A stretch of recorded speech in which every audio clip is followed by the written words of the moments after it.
Кина брза да изгради нови системи за складирање на енергија за да им овозможи на електроенергетските мрежи да се справат со брзото зголемување на променливото производство на енергија од фармите на ветер и соларна енергија.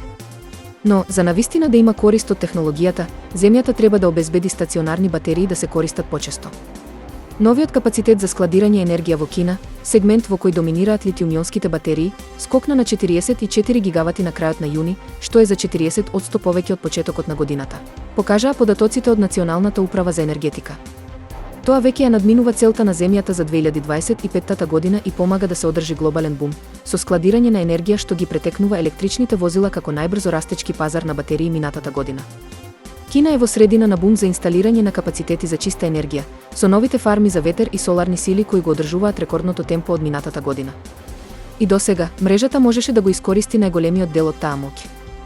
Меѓутоа, на крајот, генерирањето толку многу енергија што е достапна само за неколку часа на ден ќе предизвика големи проблеми за мрежата дизајнирана да ја дистрибуира деноноќно. За да се осигура дека тоа нема да се случи, Кина треба повеќе да се потпира на своите стационарни батерии.